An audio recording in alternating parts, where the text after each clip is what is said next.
18 লাখ হজযাত্রীর স্রোত পাহাড়ে ঘেরা শহর মিনার দিকে। মঙ্গলবার রাত থেকে বাস ও মিনি বাসে করে যাত্রীরা পৌঁছচ্ছেন মিনায়। বাংলাদেশি হজযাত্রীদের মিনা যাত্রার সার্বিক তত্ত্বাবধান করছেন ধর্ম উপদেষ্টা। মক্কা থেকে MY আলাউদ্দিনের রিপোর্ট। আবহাওয়া অনুকূলে থাকায় বেশিরভাগ হজযাত্রী মঙ্গলবার রাতেই মিনার পথে যাত্রা করেন। আল্লাহর কাছে দোয়া চাইতে আসছি দেশের জন্য, জনগণের জন্য। আমাদের দেশের পরিস্থিতি এখন ভালো না। আল্লাহ সবকিছু সবাইকে যেন ভালো রাখেন। Allah subhanahu wa ta'ala gives us patience and sabr to make the journey and to complete our Hajj. হজযাত্রায় সরকারকে সার্বিক সহযোগিতা করছেন হাব এবং ধর্ম মন্ত্রণালয় সাথে খুবই সুসম্পর্ক আছে আমাদের, এবং ওনাদের সহযোগিতা, ওনাদের নির্দেশনায় আমরা অক্লান্ত পরিশ্রম করে যাচ্ছি।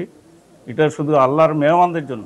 ধর্ম উপদেষ্টা জানিয়েছেন, সুষ্ঠুভাবে মিনায় পৌঁছেছেন বাংলাদেশি হজযাত্রীরা। মিনার সুষ্ঠু ব্যবস্থাপনার স্বার্থে আমরা 18টা টিম গঠন করেছি।